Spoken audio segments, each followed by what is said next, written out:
Empezamos un nuevo converso. Gracias por estar. Hoy, Santiago Arrondo, juez de familia. Santiago Guillermo Arrondo es juez de familia en Olavarría desde hace 5 años. Antes de ocupar ese lugar, fue funcionario en otras dependencias judiciales de la región. Abogado y músico como se definió. En una charla sin condicionantes, habló de sus satisfacciones y frustraciones, la violencia contra la mujer y las infancias. Un dato muy alarmante de nuestra sociedad es el deterioro que ha habido en la salud mental de las personas en general, y creo que esto coincidió con la pandemia. Tenemos una enorme cantidad de internaciones semanalmente, de pedidos de internación. Gracias. Gracias por la invitación, Fabricio, a vos y al espacio, a Jorge, que nos asiste técnicamente. Y bueno, esperemos tener algo útil, algo interesante para contar. En principio, vamos a recorrer, vamos a tomarnos un tiempo para recorrer un poco la historia de vida, ¿no? Parémonos en el 2002, ahí cuando te recibiste de abogado. ¿Se concretaban una parte de tus sueños en ese momento? ¿Siempre quisiste ser abogado? ¿Siempre estuvo en tu haber? ¿Y cuánto incidió ahí o cuánto incidía la familia, las relaciones, los vínculos? Sí, estuvo siempre marcado un poco la hoja de ruta. Mi viejo es abogado jubilado, y siempre hubo como una especie de mandato familiar implícito. Papá nunca me dijo lo que yo tenía que estudiar o dejar de estudiar, pero bueno, siempre estuvo como esa cosa implícita.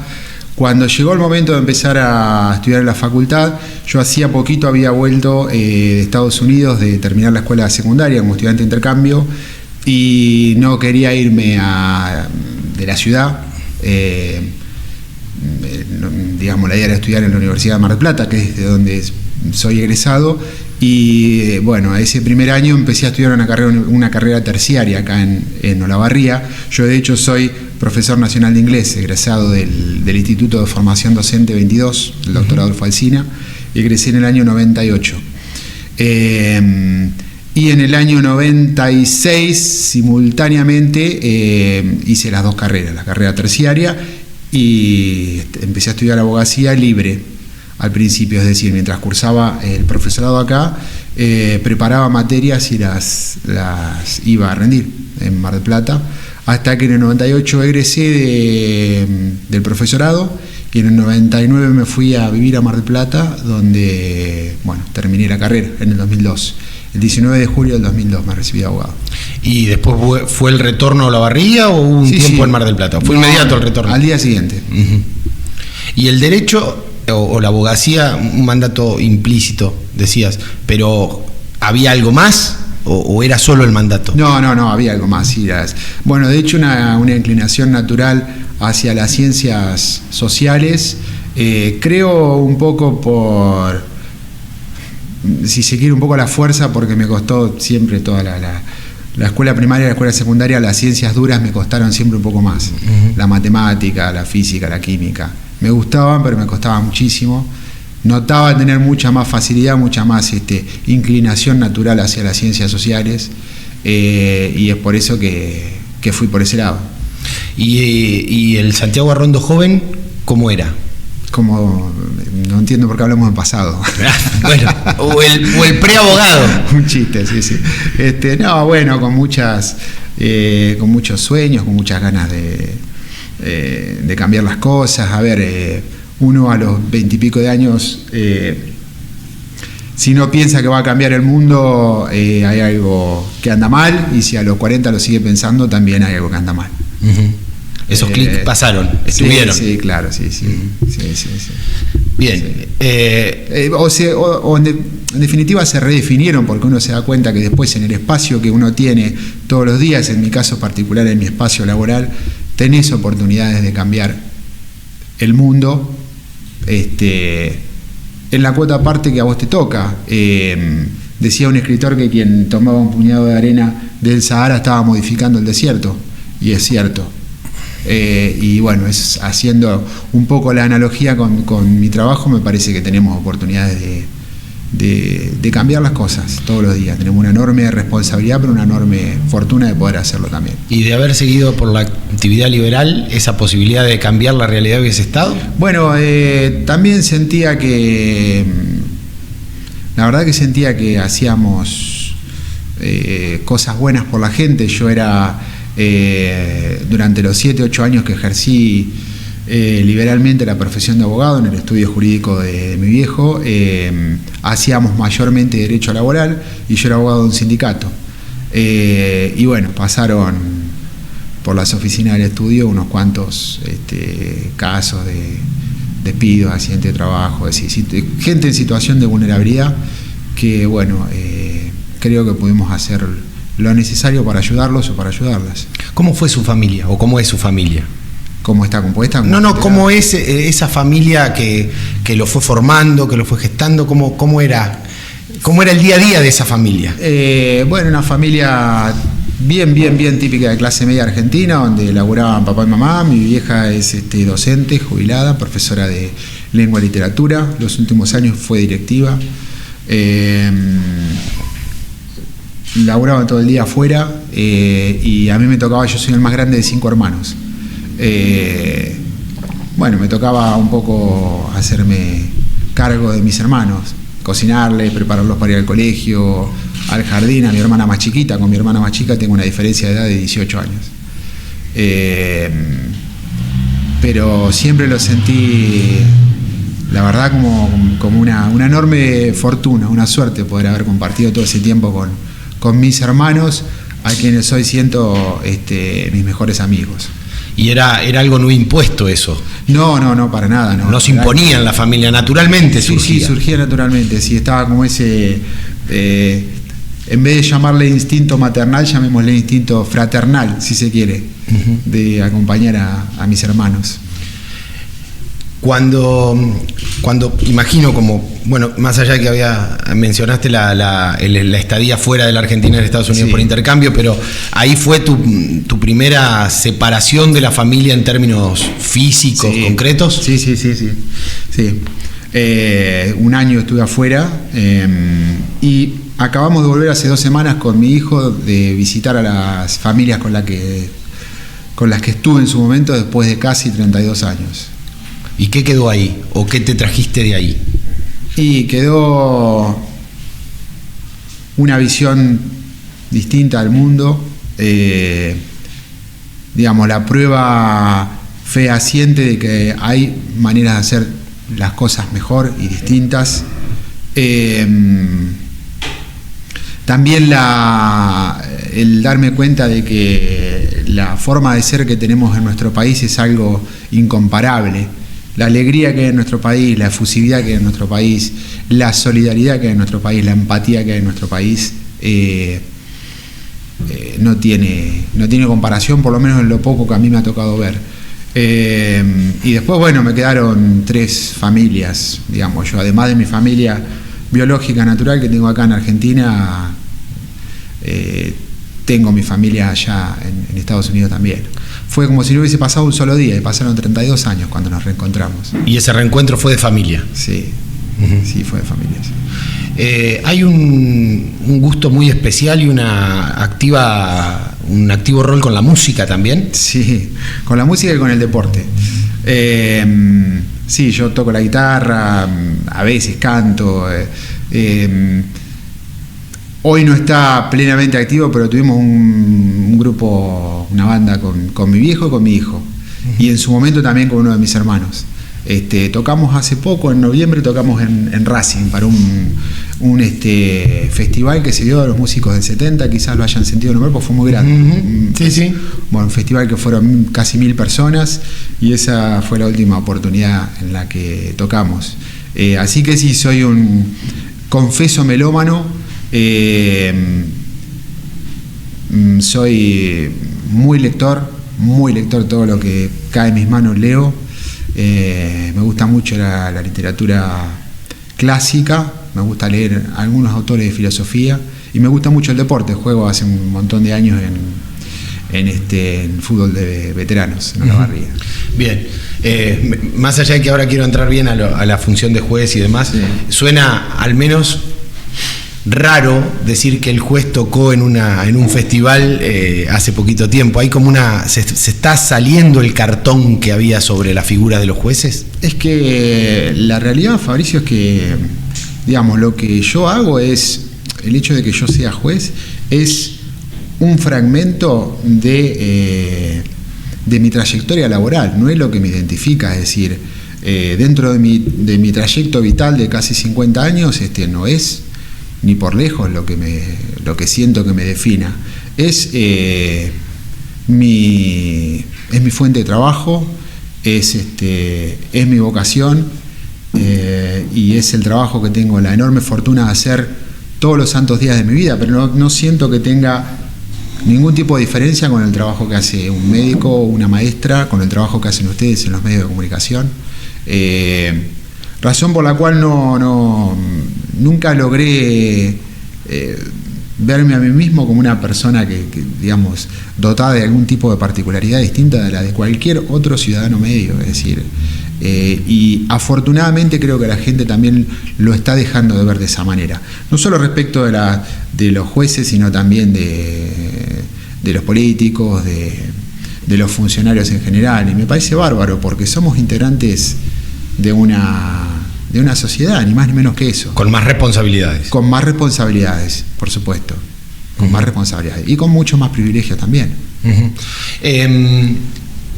¿Qué fue lo que hizo el clic de salir de la profesión liberal y entrar al Poder Judicial? No digo como juez, porque antes de ser nombrado juez estuviste en otros cargos. Sí. Es decir, tu decisión de ir al Poder Judicial, en algún momento tuviste que analizar pros, contras, ventajas. Sí, claro.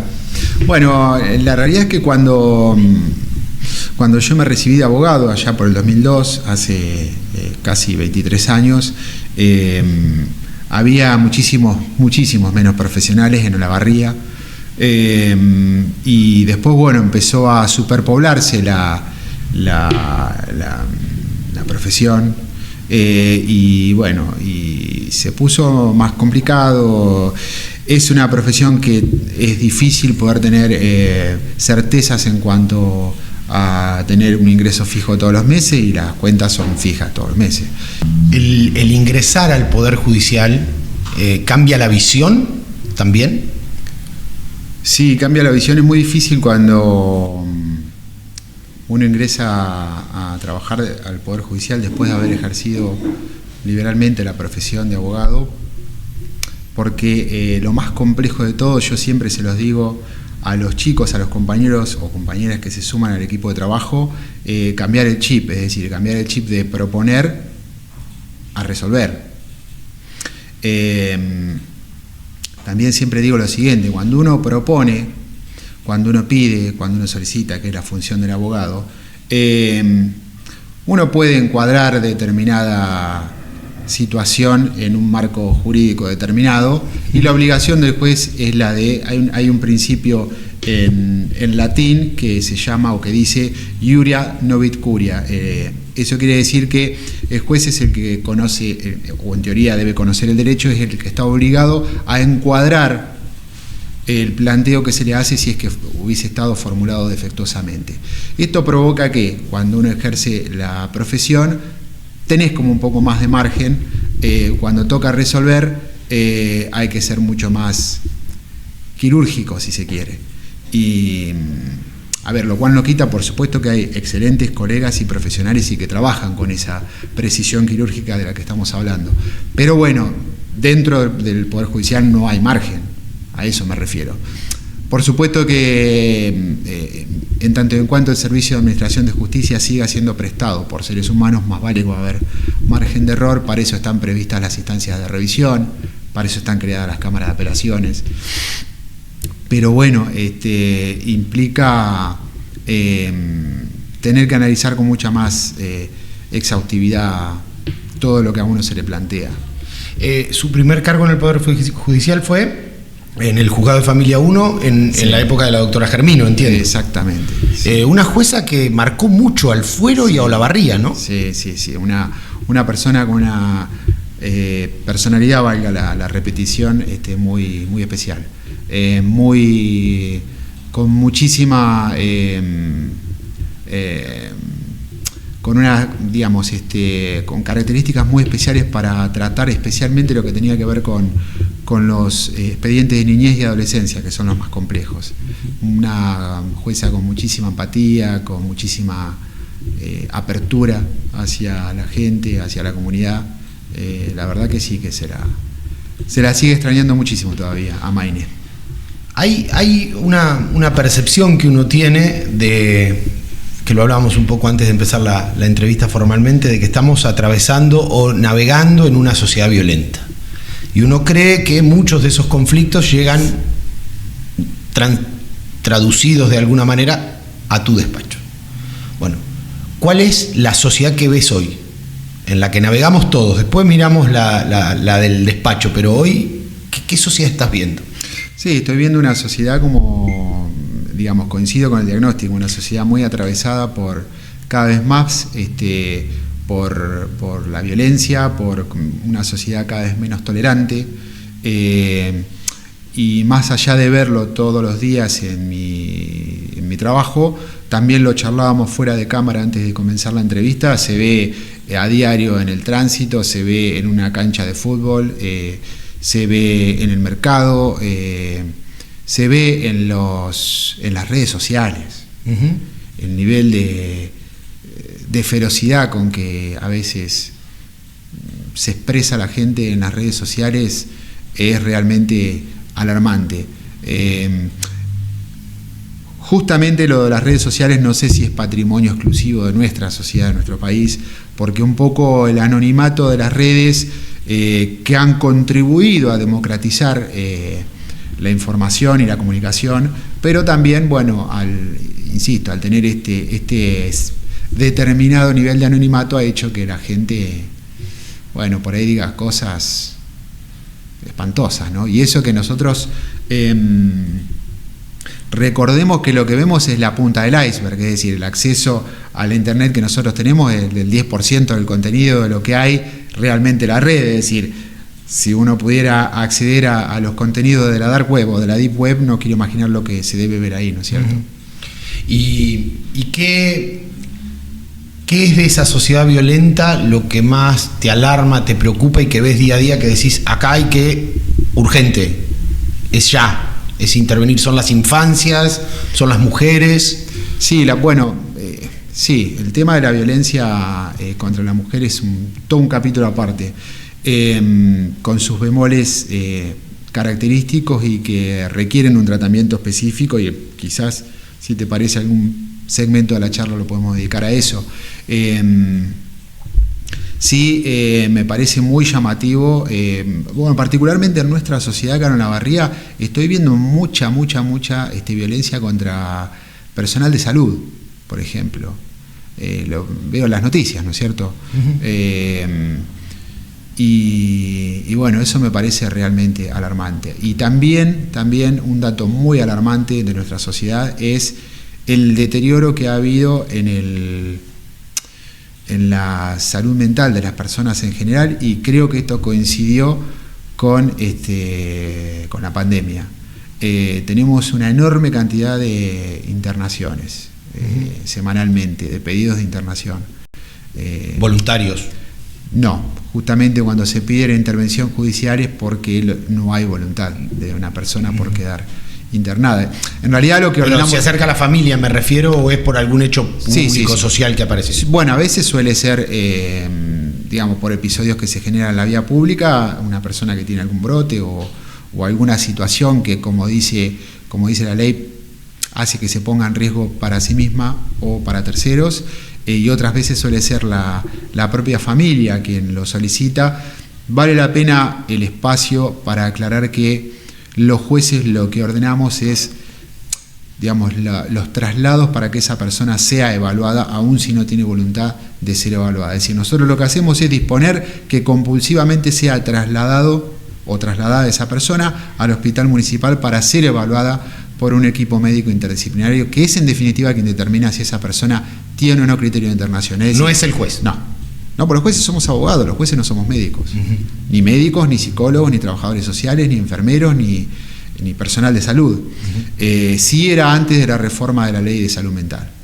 Sí era antes, pero no ahora. Digamos, si un médico dice esta persona no tiene criterio médico interdisciplinario de internación, los jueces no podemos disponer su permanencia, porque en definitiva no olvidemos que cuando los jueces convalidamos un traslado para evaluar de una persona o lo evalúan y nos dicen tiene criterio de internación y nosotros declaramos la legalidad de la internación, eso quiere decir ni más ni menos que le estamos restringiendo la libertad ambulatoria a una persona.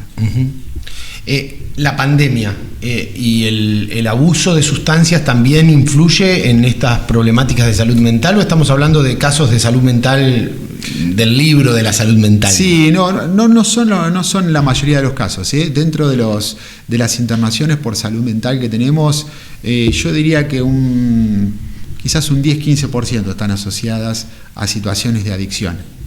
Y respecto a las adicciones, el gran debate que existe en nuestra sociedad hace un montón de tiempo, porque en la provincia de Buenos Aires, hablo de la provincia porque es nuestro solar patrio, el lugar que yo conozco, creo que en el resto del país es igual, no hay establecimientos donde se pueda mantener involuntariamente internada una persona. No hay en toda la provincia. En toda la provincia. No hay instituciones de puertas cerradas. No las hay. Solamente las hay para aquellas personas que están en conflicto con la ley penal, es decir, aquellas personas que están siendo procesadas por un delito penal, que se les puede ordenar su internación en una institución de salud mental en vez de en una unidad penitenciaria. Pero no, fuera de ese ámbito no hay, no existen más. Por eso no existe la posibilidad de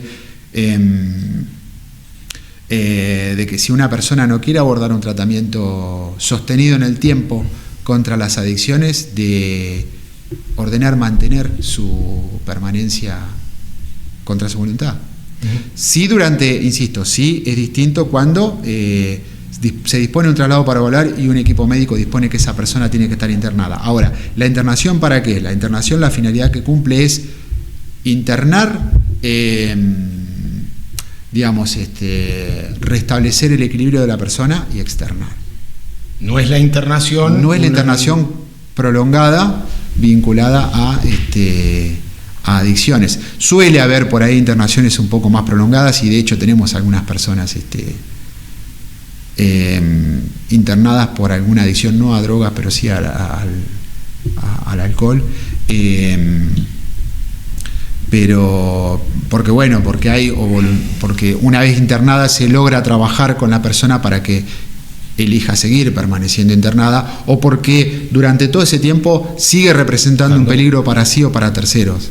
A la persona que transita una situación de adicción es más complejo porque quizás esté en una situación de brote o de riesgo para sí o para terceros durante un pico de consumo.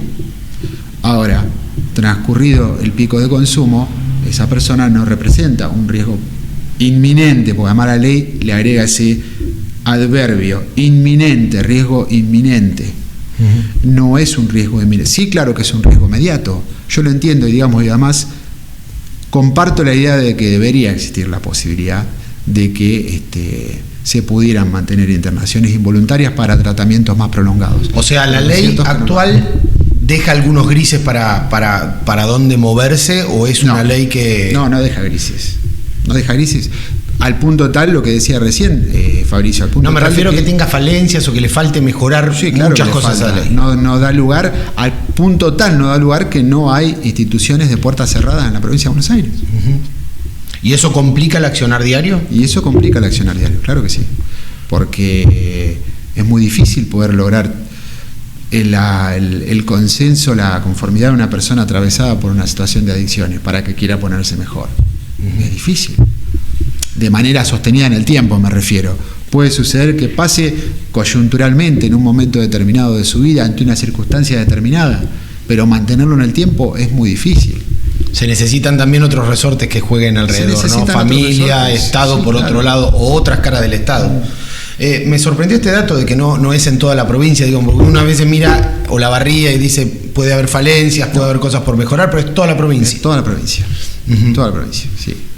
Sí. De hecho, te cuento anecdóticamente, hubo una situación durante la pandemia, una joven, joven pero mayor de edad, que tiene internaciones cíclicas, porque además las personas con adicciones tienen internaciones periódicas, tienen 3, 4 al año, que duran 15 días, 20 días, un mes, 2 meses, externan, los 3, 4 meses vuelven y así. Hubo una situación de esta persona que te digo que finalmente se logró conseguir un lugar, recuerdo en la provincia de Córdoba, que era un lugar vinculado a una agrupación religiosa que estaba dispuesta a recibir a esta chica, una chica con un serio problema de consumo de drogas. Se dispuso todo lo operativo. En plena pandemia, estamos hablando, si mal no recuerdo, allá por fines del 2020 o principio del 2021, pleno pico de pandemia. Logramos articular todo el operativo, logramos conseguir la ambulancia, logramos conseguir el personal médico, logramos conseguir un policía que las acompañara. Y el día en que teníamos que hacer el traslado, nadie de la familia se hizo presente. La chica estaba internada en el hospital. No se hizo nadie presente de la familia, que la iban a acompañar hasta el lugar, creo que era Capilla del Monte, si mal no recuerdo. La chica fue con todo el equipo, llegó ahí, como no se permitía dentro de las reglas de la institución fumar tabaco, la chica se volvió. Por decisión. Claro, la permanencia era voluntaria, acatando voluntariamente todas las reglas del lugar que la recibía. Y no existía la posibilidad de ordenar compulsivamente, no se puede, no existía. Es como si un juez ordenara que se detenga una persona sin que haya una causa judicial, no se puede. ¿Y qué habría que hacer para que ese paciente, esa persona, ese usuario, Y en ese caso particular yo creo que lo que falló fue el acompañamiento de la familia. Uh-huh. Era indispensable, por lo menos, que la acompañara a alguien de su familia durante ese viaje, y que lograra en ese momento hacerle entender que era lo mejor para ella, que digamos que ese clic que había hecho en su cabeza tenía que sostenerlo, que era el momento oportuno. Faltó eso, desde mi punto de vista, faltó el acompañamiento familiar. ¿Y esos casos se asumen como fracaso personal? Claro que sí. ¿Cómo se procesan individualmente? Y se procesan con mucha bronca, con mucha frustración, con mucha frustración no solamente mía, sino de todos los que estamos involucrados en ese tipo de situaciones. Acá en este caso, recién decía, tuvimos una ambulancia con un viaje de 800, 900 kilómetros hasta Córdoba, con un médico, con una enfermera, un policía de servicio. Es decir, se puso en marcha todo un operativo que fracasó porque no tenemos herramientas con la ley actual de salud mental, los jueces, para decir, bueno, no, esta persona tiene que quedarse internada porque lo necesita. Porque no es el riesgo, el peligro no es inminente, como dice ese adverbio que parece tan inocente, pero sí existe, no será hoy, va a ser mañana, va a ser la semana que viene, va a ser el mes que viene. Santiago, supongo ese cambio que marcabas con la pandemia vino con muchas cosas, porque cambió todo, digamos, nos cambió el mundo. Cambió el mundo. Sí, cambió el mundo. Y uno estaba chipeado y preparado para todo. Bueno, ¿cuál fue tu aprendizaje frente a ese cambio que se nos vino a todos? ¿Cómo fuiste amoldando los cambios para administrar la justicia en el pedacito que te toca? Y el primer año, sobre todo, fue muy difícil, porque además justo yo asumí un 16 de abril del 2020. Es decir, menos de un mes después de decretado el ASPO, el aislamiento social preventivo obligatorio. Sí, hay una imagen de tu asunción, solos, los magistrados en la cámara, un video, una videollamada con familiares. Sí, participaron remotamente mediante la plataforma Microsoft Teams de la Jura, participó mi familia, pero no pudo acompañarme nadie, solamente los jueces de cámara que me tomaron el juramento estaban. Bueno, ¿y cómo fue? En azul.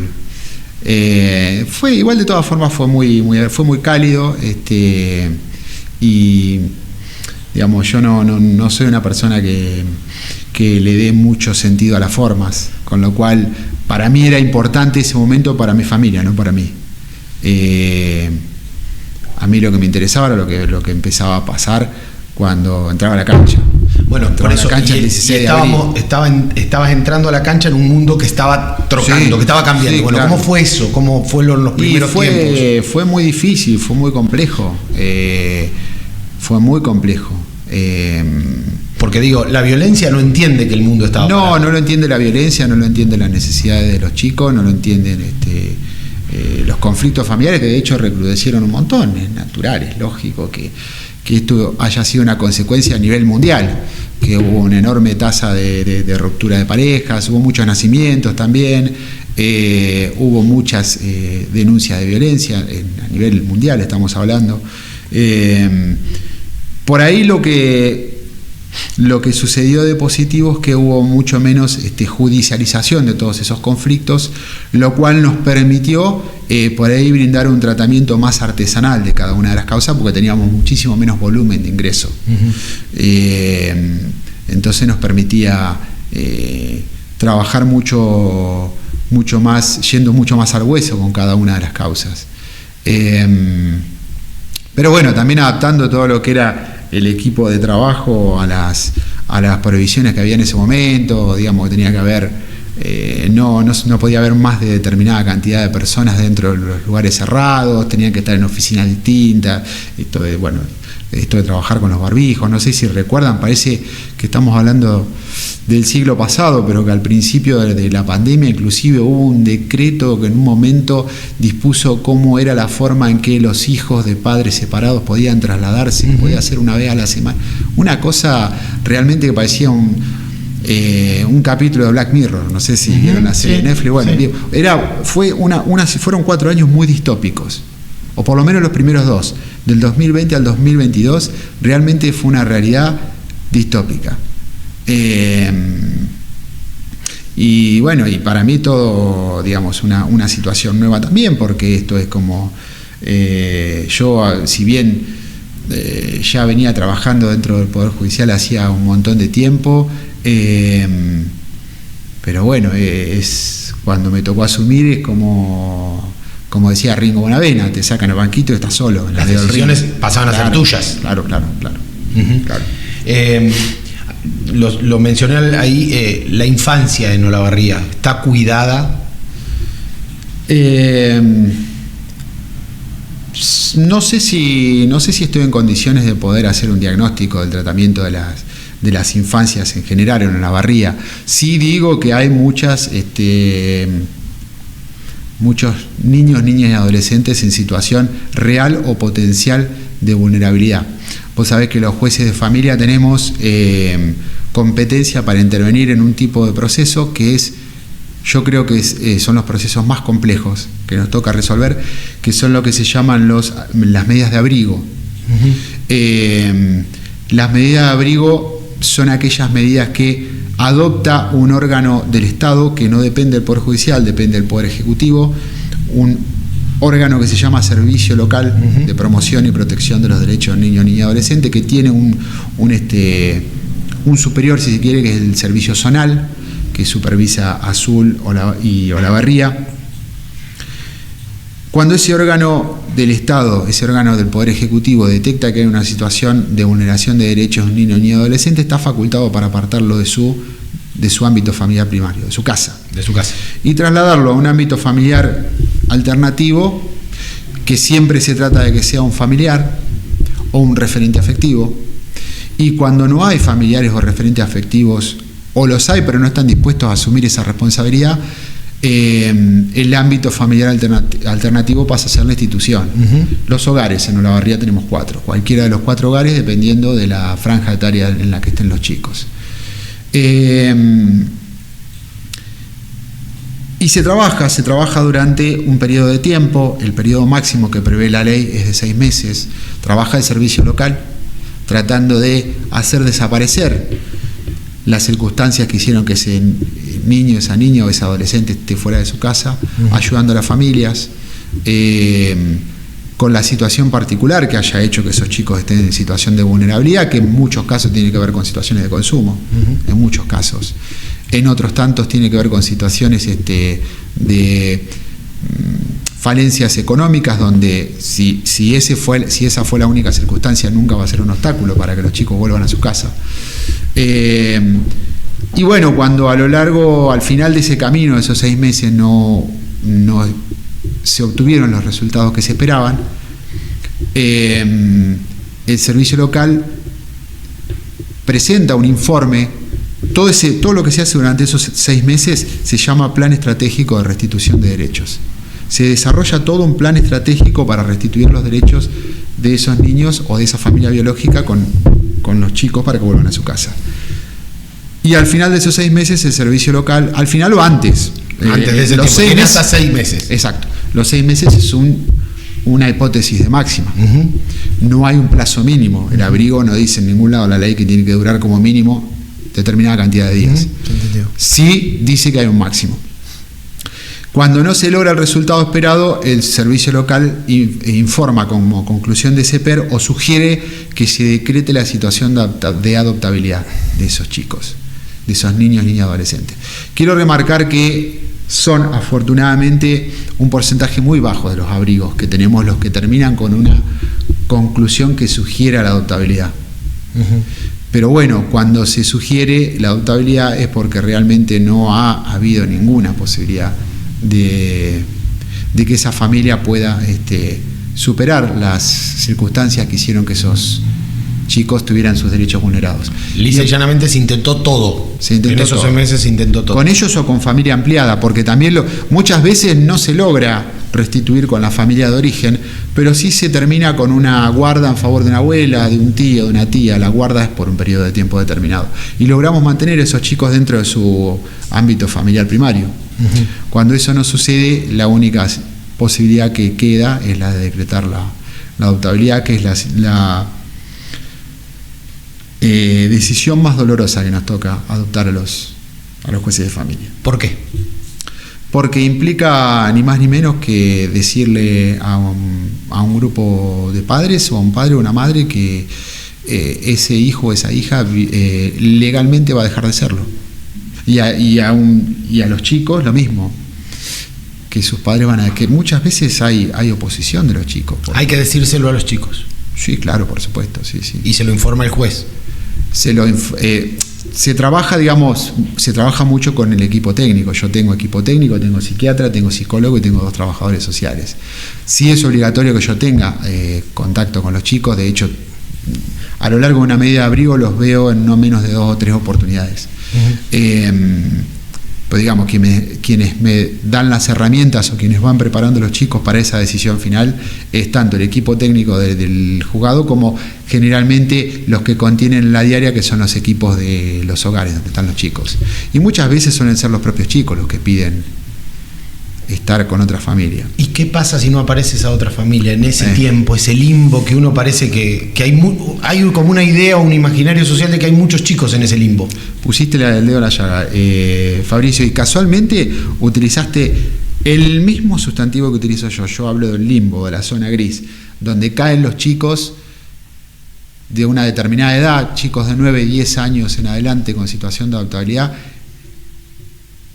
o chicos que tengan problemas de salud, o grupos de hermanos. Es muy difícil poder conseguirles una familia. Terminan en lo que se llama una convocatoria pública. Si ustedes, no sé si tienen acceso a las redes sociales que tenemos de juzgado, nosotros publicamos las convocatorias públicas periódicamente, tanto las de nuestro juzgado como las de los restantes. Y sí, actualmente en la provincia de Buenos Aires tenemos entre 150 y 200 chicos en situación de convocatoria pública.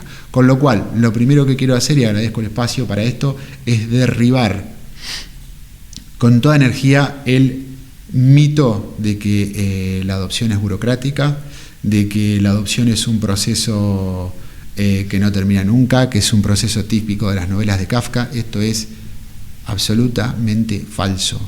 La realidad es que suele ser muy difícil para todas aquellas personas que están pensando en un proyecto adoptivo con un bebé, con un nene de 1 o 2 años, Sí, claro que es difícil.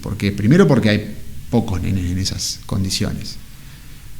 Pero segundo, porque la mayoría de los chicos que están buscando familia son chicos más grandecitos o chicos con algún problema de salud. Absolutamente, o grupos de hermanos. Absolutamente conscientes de que quieren una familia. Absolutamente consciente y con todo el dolor que a mí me provoca decirles: mirá que no sé si vamos a poder conseguirte una familia. Vamos a hacer todo lo posible, hacemos, digamos, convocatorias de todas maneras. Cuando la gente se comunica, se puede comunicar por cualquier canal. Yo me he comunicado con gente por el Messenger de Facebook, por mensaje de Instagram, por cualquier medio. Los entrevistamos, nos ponemos en contacto nosotros, les explicamos cómo funciona. Pero la realidad es que no lo estoy diciendo como un juicio de valor, porque cada uno decide si está en condiciones de poder encarar un proyecto de tamaña envergadura, ¿no es cierto? Como prohijar a un adolescente o a un nene con problemas de salud o a un grupo de hermanos. No es para cualquiera. Yo lo que digo es que es falso el mito de que la adopción es un proceso largo, burocrático, interminable. Eso es falso. Es falso, absolutamente falso. Depende de depende de la voluntad adoptiva que tenga la persona que encara ese proyecto. Si vos me decís: yo realmente encaro el proyecto adoptivo porque quiero darle una oportunidad a un niño o adolescente que no ha podido crecer hasta ahora dentro del seno de una familia, sin importarme su edad, te puedo asegurar que en una semana vas a estar vinculándote vas a estar empezando un proyecto que puede llegar a terminar en una adopción. Además, la adopción no es el único proyecto posible, hay otros proyectos posibles. Hay como, pienso, ¿no? Hay como también en esas personas que salen a buscar en adoptabilidad, por ahí estos pequeños o niños más chiquitos, hay también un deseo personal y no están pensando tanto en la situación real de la adoptabilidad. Es real y no es tampoco, una vez más, no abro un juicio de valor. Por supuesto que es absolutamente loable el deseo o el anhelo de poder ser padres o madres. Ahora, nuestra función apunta a eso. Claro. Nuestra función apunta a buscarle familia a los chicos, no chicos a los adultos que quieren ser padres o madres. Si logramos que las dos cosas digamos, confluyan, genial, buenísimo, es lo que más feliz nos hace, pero no es nuestra función no es buscarle hijos a los padres que quieren tenerlos, sino buscarle familias a los chicos. Y tener presente también, el otro día, creo que fue la semana pasada, mi colega de Juzgado Familia 1, el doctor Morbiducci, publicó un video hablando de una convocatoria pública que tiene en su juzgado, y dijo algo que es muy cierto y que lo comparto plenamente y lo repito, que es que la adopción no es un acto de solidaridad, ni de lástima, ni nada por el estilo. Es un acto de amor. Amor que parece estar faltando en una sociedad violenta como caracterizábamos, ¿no? Sí, aunque haya porciones de amor en cada lugar donde estamos, pero falta amor, falta empatía. Sí. Uno ve que estamos en una sociedad muy individualista. Tiendo a pensar en el sujeto alienado, individual, en la propia y sin importar mucho lo que pasa alrededor, ¿no? Sí. Eso también caracteriza a la sociedad actual y define estas cosas, ¿no? Absolutamente, sí. Pienso en esa decisión difícil y vuelvo a la misma pregunta. El procesar cuando no sale debe ser muy difícil y querer agotar todos los recursos para que así pase. No hay nada más frustrante para los que trabajamos en el foro de familia que cuando un nene, una nena, un adolescente lo vas a visitar al hogar y te dice: ¿cuándo me vas a conseguir una familia? Y no tenés respuesta para darle. Pongo otra situación que supongo se da. ¿Qué pasa con las infancias que quedan tironeadas y que llegan al juzgado tironeadas por un padre o madre que no pueden resolver sus conflictos y quedan ahí tironeando una infancia que, a diferencia de los que están esperando una familia, la tienen, sí, pero los padres o los adultos tironean ese niño? Y son también probablemente junto con este tipo de procesos de los que hablábamos recién y con los procesos de violencia, son los más complejos, porque hay todo un laburo para hacer ahí con el adulto, no con los chicos. Nosotros tenemos casualmente, no sé si alguna vez tuvieron oportunidad de pasar, de transitar los pasillos de juzgados. Si es así, espero que no haya sido por ninguna necesidad personal. Tenemos un cuadro que pintó una persona que transitó. El que está en la escalera de ingreso. Sí, o en uno de los ingresos. Sí, donde justamente están un papá y una mamá tironeando cada uno de los brazos de un nene. Es muy difícil porque hay mucho laburo para hacer con los padres, es decir, correrles la visión, lograr hacer introspección, ver qué se hizo mal, entender que los chicos, el hábitat de los chicos no tiene que ser nunca un juzgado. Los chicos tienen que desarrollarse dentro de la escuela, de la familia, con los amigos en el barrio, en una canchita de fútbol. Los chicos no tienen por qué transitar los espacios de un juzgado de familia.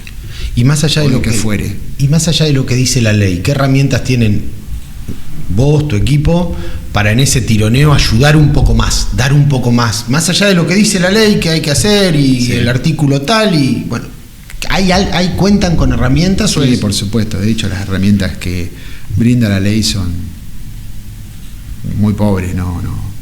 Es decir, no hay fuero donde se exprese de mejor manera aquello de la imaginación al poder que como en el fuero de familia.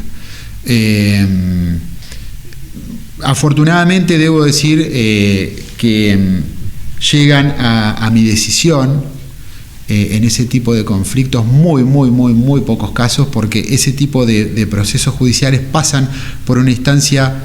Por el consejero de familia. Por el consejero de familia. Iba a llamarlo una instancia de mediación, que no es tal, porque en realidad se llama etapa previa, esa etapa de mediación dentro del fuero de familia, y además es judicial, no es prejudicial, porque es dentro del juzgado. Pasan por la intervención de los consejeros, y tengo la fortuna de tener como compañeros de trabajo a dos consejeros que realmente hacen magia. Pablo López, y mejor conocido como Cachorro, y Estela Echeverri. La verdad que hacen un trabajo increíble, con un enorme porcentaje de eficiencia y de eficacia en los conflictos en los que median e intervienen. Yo todos los meses publico la estadística, dentro de la estadística de juzgado, no solamente los datos que informamos a Corte, que estamos obligados a informar todos los meses a la Suprema Corte de la provincia, sino también otros datos adicionales, como por ejemplo, entre ellos, la tasa de eficacia que tienen los consejeros de familia en sus intervenciones, que nunca ha bajado del 85%.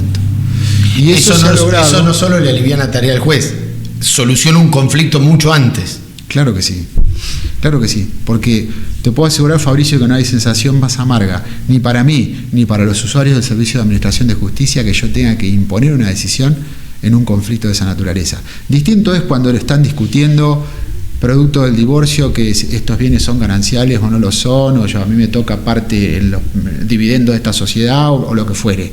Son discusiones de contenido estrictamente económico. Ahí que exista la decisión de un tercero, quizás muchas veces es lo más adecuado o no es tan traumático.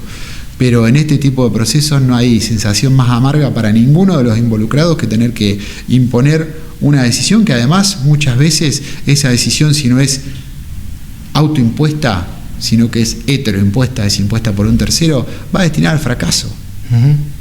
Va destinada al fracaso. Y que vuelva a convertirse por ahí en otro expediente judicial a la larga. Y va a haber recidiva de los conflictos y va a haber y va a replicar ese conflicto periódicamente dentro del juzgado, desgastando a las partes, desgastando a los chicos, porque la vida es impredecible.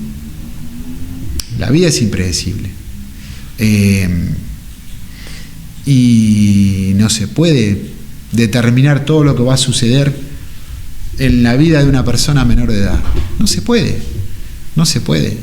Los arquitectos de la vida de esos chicos tienen que ser los padres. Esa es una premisa que se persigue, que sea así, dejando de lado cualquier tironeo con el que llega. Y tenemos insisto una vez más con esto, tenemos un gran porcentaje de éxito y muy baja tasa de recidiva, porque por ahí también se puede pensar o podría decir algún desprevenido oyente, bueno, pero está bien, tienen una tasa de eficacia tan alta, pero seguro que al mes tienen una denuncia de que ese convenio al que arribaron se incumplió. No, la verdad que la tasa de recidiva que tenemos es muy baja. Esto se logra producto de mis consejeros han tenido audiencias de más de 8 o 10 horas. Hablando y hablando y hablando. Ahí aparecen las cosas que exceden el marco de la ley. Claro. Es la voluntad, es la acción de la persona que está cumpliendo una función pública y ejerciéndola como tal. Sí, claro. ¿Diseñás la política de gestión del juzgado? ¿Tomás decisiones, Sí, entiendo, claro, de qué persona es mejor para determinadas? Sí, por supuesto. ¿Está en tus manos eso? Sí. ¿Pero Sí. unilateral o sos de consensuar democráticamente y trabajar un Generalmente yo entiendo que la inmensa mayoría de las decisiones, por una cuestión de orden, de orden y de responsabilidad y de asumir costos, las tomo yo personalmente. Por supuesto que hay algunas que comparto con mi equipo de trabajo, que las consensúo con mi equipo de trabajo, pero sí, yo abordo no solamente las cuestiones técnicas de juzgado, las decisiones, cómo vamos a resolver tal o cual caso, sino también en la diaria todo lo que tiene que ver con la gestión, con la administración del órgano jurisdiccional. También es una tarea que, por supuesto, en la que me veo asistido por los otros brillantes funcionarios que tengo entre los juzgados, que son mis secretarios y el resto de mi equipo de trabajo. Dejando de lado que el doctor Morbiducci es un viejo conocido para Olavarría por las circunstancias, digamos, tenemos que ponernos de acuerdo que el juzgado de familia 1 está en una situación anómala, digamos, no tiene un juez titular y demás. La llegada de un magistrado titular que se siente en ese despacho y empiece a ejercer a fondo la administración de ese juzgado, ¿aliviaría, mejoraría la situación de Olavarría? Sin poner en cuestionamiento el rol del doctor Morbiducci. No, que dicho sea de paso, cumple una excelente función. La verdad que es un excelente magistrado y además es un excelente colega. Sí, de hecho ha sucedido con las subrogancias que se han extendido por determinado periodo de tiempo, o un periodo de tiempo más o menos prolongado. Creo que yo estuve un año, casi 2 años a cargo de juzgado, y me parece que logramos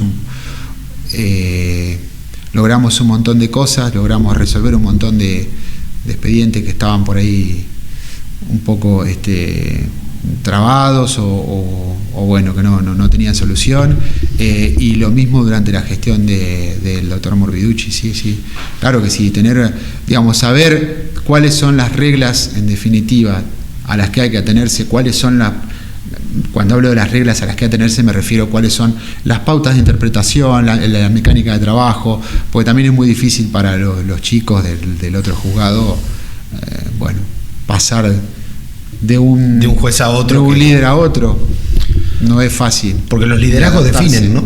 Claro que sí. ¿Cómo te llevas con liderar? Deberían decirlo mis compañeros de trabajo. No, yo me siento tu cómodo. Sensación de liderazgo. Yo me siento cómodo, no hemos tenido mayores conflictos dentro de mi equipo de trabajo. De hecho, tenemos un ambiente muy agradable, muy distendido de laburo, que alimentamos todos los días, que tratamos cuando aparece cualquier tipo de situación, de potencial situación de conflicto, de anularla enseguida, porque trabajamos con el conflicto. Si encima vamos a sumar conflictos de orden personal, sería intolerable. Creo que todos estamos en condiciones de poder decir que vamos con ganas a laburar. Eso es bueno en cualquier equipo de trabajo. Sí. Lo dejamos planteado y me gustaría desarrollarlo antes que se nos termine el tiempo, que siempre es maligno para interrumpir. Vamos a hablar un poco de la violencia contra la mujer, porque creo que ahí hay una sociedad completa que tiene deudas en todos los sentidos. Olavarría ha tenido casos emblemáticos y hay cientos de casos en silencio que mujeres padecen violencia.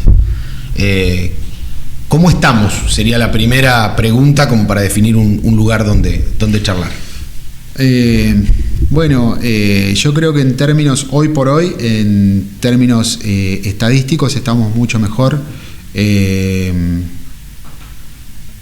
Insisto, en términos estadísticos.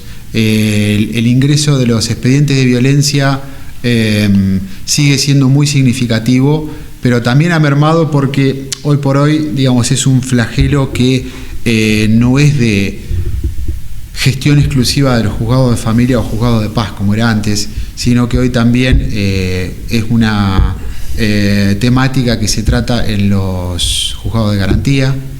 Cuando hay un delito, cuando junto con la denuncia de violencia familiar se denuncia un delito, quien interviene dictando las primeras medidas son los juzgados de garantía, no los juzgados de familia. Después de dictadas las medidas, se remite el expediente al juzgado de familia por si hay que hacer algo más.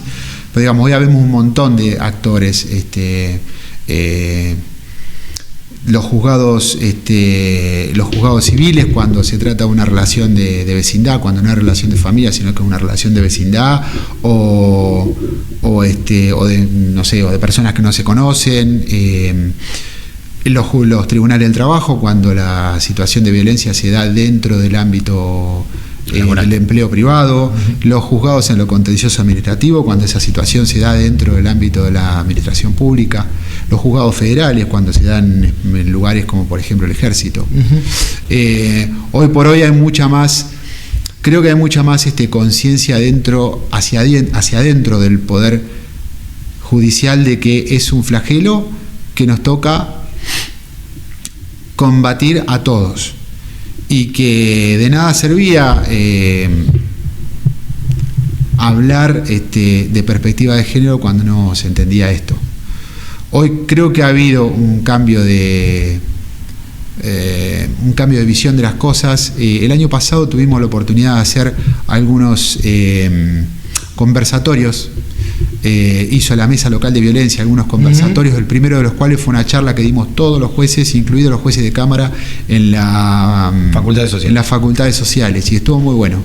Después hubo también otro con la gente de la Defensa Pública, otro con la gente de la Comisaría de la Mujer, otro con las organizaciones que hacen un trabajo increíble. Y creo que estamos mucho mejor armados, y sobre todo en Olavarría. En Olavarría tenemos un recursero. Yo he trabajado además de en Olavarría, en Bolívar y en Azul, dentro del Poder Judicial, y les puedo asegurar que el recursero que tenemos, tanto en materia de género como de infancia, es incomparable con el resto de nuestras localidades vecinas. Hablamos de todo lo que articula lo que articula, de la cantidad de organizaciones del Estado que hay, la cantidad de recursos que se destinan. Suele pasar que a veces llegan los cuestionamientos a esos actores que tanto hacen cuando lamentablemente una mujer muere. Parece que todo lo hecho a nosotros también se desarma, ¿no? Sí, claro. Es así. ¿Qué habría que seguir haciendo para mantener? Partimos del excelente recursero que tenemos. Bueno, ¿qué hay que seguir sosteniendo? ¿Qué habría que, desde tu óptica, por cierto, y sin que sea la verdad absoluta, sino claro, un primer análisis de qué se podría seguir haciendo para no encontrarnos con esa mujer muerta nuevamente? Y es muy difícil. Nosotros hemos tenido algunos casos que son los más complejos de todos, que son cuando la mujer que está atravesando por una situación de esas no quiere reconocerlo o no quiere aceptar ayuda, por supuesto por estar inmersa dentro del círculo de violencia. Y ahí, si no tenemos ayuda de todo el entramado, de toda la red de apoyo que tratamos de organizar en esos casos, hablo de familiares, vecinos, amigos, salitas periféricas, todo aquel que nos pueda mantener informados sobre la situación de esa mujer, para cuando tenga algún viso de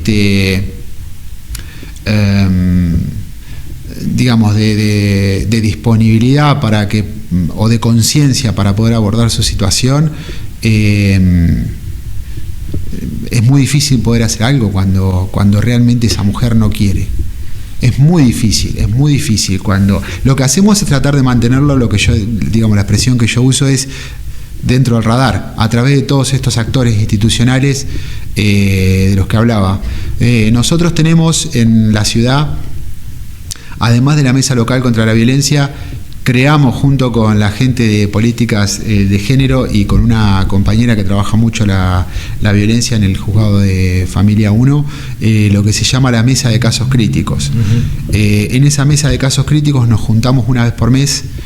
Esto es al margen de la mesa local.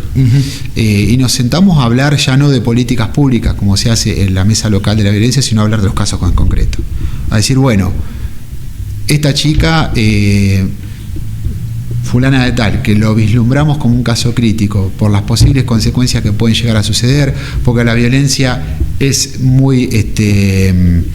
la situación de violencia es terrible por la que está atravesando, porque hay vulnerabilidades de todo tipo, llámese adicciones, pobreza, lo que fuere. ¿Qué estamos haciendo hoy? ¿Cómo estamos parados? Bueno, esta chica nosotros informamos de juzgado lo que hemos hecho, hemos dictado medidas que consisten en esto, en esto y en esto, que vencen en tal fecha. Bueno, desde política de género fue la semana pasada y le dimos un turno para esto, para lo otro. Bueno, desde la Comisaría de la Mujer nosotros advertimos que el denunciado tiene una causa penal. Es decir, hacemos todo como una especie de inteligencia, si se quiere, para ver si tenemos todos los recursos puestos a disposición de esa persona.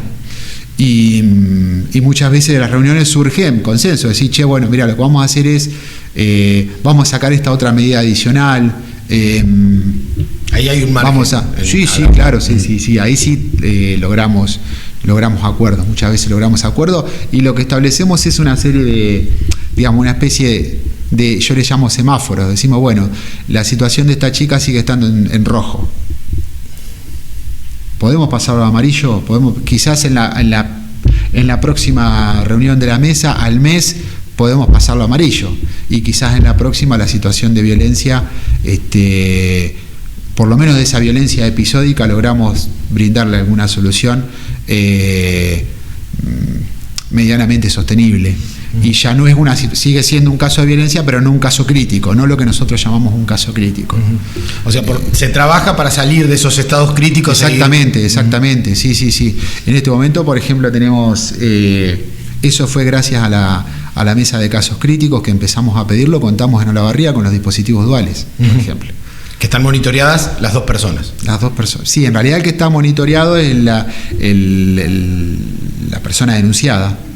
Que es quien tiene la tobillera, la mujer lo que tiene es un dispositivo que es como un teléfono celular un poco más chico que suena cuando esa persona está dentro del radio. Es un dispositivo muy invasivo, porque puede suceder que por casualidad se haya violado el perímetro. El perímetro mínimo que tiene es de 1000 metros.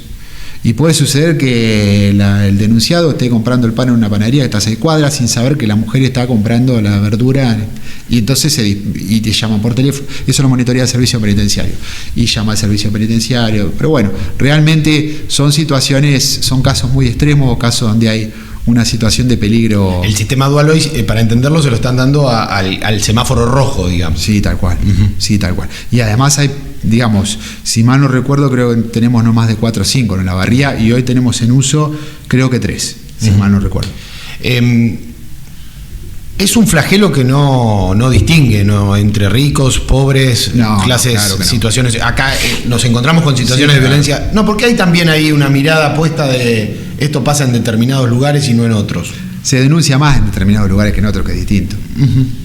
Obviamente que los sectores más vulnerables, la gente más humilde, es la que más denuncia por ahí las situaciones de violencia que se dan, no sé, familias de clase media para arriba, se suele seguir manejando puertas de la casa para adentro, ¿no? Se sigue tratando de solucionar por esto, digamos, por la vergüenza, porque sigue por ahí vislumbrándose como algo que pertenece únicamente a la esfera privada de la familia, cuando al haber situaciones de violencia ya se trasvasa evidentemente la privacidad de la familia. ¿Los chicos pueden advertirlos de que está pasando aunque la mujer intente reservarlo? ¿Los chicos son factores que pueden ayudar a detectarlo? Sí, suele ser, digamos, las alertas no suelen llegar a través de la escuela. De la escuela, o a veces la salita también en personal de salud. Muchas veces nos alerta. Es de un ideal muy grande pensar vivir en una ciudad con menos conflictos, con menos violencia. No, es muy ideal. no, ¿Se de puede hecho, lograr? Sí, de hecho han bajado mucho las tasas de denuncia y afortunadamente en Olavarría hace más de un año y medio, si mal no recuerdo, que no hemos tenido ningún feminicidio. Santiago, vamos a ir redondeando, pero ¿qué te queda en lo profesional? Mucho por recorrer como juez, pero ¿qué sería tu objetivo? ¿Cómo te gustaría ir desarrollando en función de objetivos por cumplir? ¿Qué agregarías? ¿O qué tenés y nos gustaría conocerlos? Bueno, me gustaría, es una aspiración personal. Yo en mi carrera, dentro del ámbito del derecho, dentro del ámbito del Servicio de Administración de Justicia, tengo dos faros. Uno de ellos es mi viejo, que es quien me inculcó el amor por esta profesión, y otro es un amigo entrañable y una persona con una capacidad de trabajo y con una altura moral que ojalá alguna vez mi vida pueda llegar a alcanzar, que es el doctor Rodrigo Bionda, que es con quien trabajé durante 6 años. Tuve el honor de ser su secretario, y esos 6 años al lado de él equivalieron a, 10 doctorados. Y yo me sentí en condiciones me animé a sentarme a resolver casos después de haber trabajado con él. Me gustaría, estamos trabajando en hacer algo juntos con él. Eso es una aspiración de índole personal. Después, por lo demás, la verdad que no tengo mucho más para pedirle a la vida. No sé si se abrirán algunas otras puertas. Estoy muy conforme, muy feliz con lo que me tocó. Uno entiende que si está uno cómodo en lo que está haciendo, es como que no le pide nada a nadie. Si está cómodo en la familia, está cómodo en el trabajo, es como que vas por ahí. Sería muy egoísta de mi parte distraer la atención de la divina providencia hacia mí cuando hay gente realmente con necesidades. Hablaste de la música, la lectura, el deporte. ¿Esos son tus cable a tierra? ¿Es cuando cerrás el juzgado y podés tomarte un minuto y decir corto y paro la cabeza y pienso? ¿Esos son los lugares, o hay otros lugares que explorás que por ahí te sirven para incluso cargar energía, ¿no? No, básicamente son esos los cables a tierra personales, son esos, sí. Bueno, yo tengo un ejercicio para cerrar las entrevistas que me he dado cuenta que complica, porque yo pensé que era algo más sencillo, pero complica. Hemos hablado cerca de 1 hora. Hice un par de preguntas, respondimos, cambiamos pareceres. Mi desafío para cerrar es que Santiago Arrondo le pregunte a Santiago Arrondo, ya sea una pregunta que yo por alguna razón omití, alguna expectativa que vos traías de la charla que yo no completé. Es Santiago Arrondo pregunta y Santiago Arrondo responde. Yo me preguntaría, si tuviera un espejo enfrente, me preguntaría si estoy en condiciones de decir que no he cometido el pecado más grande que puede cometer un hombre, que dijo Borges en su poema Remordimiento. Él empieza el poema diciendo: he cometido el peor de los pecados, no he sido feliz. Entonces yo me preguntaría: ¿sos feliz? Y creo que sí. La mayor parte del tiempo, como es a lo máximo que se puede aspirar, ¿no es cierto? Ser feliz. El 100% del tiempo me haría dudar de mi sanidad mental, pero creo que soy feliz con todo lo que me ha tocado. Muchas gracias por el tiempo. Muchas gracias a vos, Fabricio.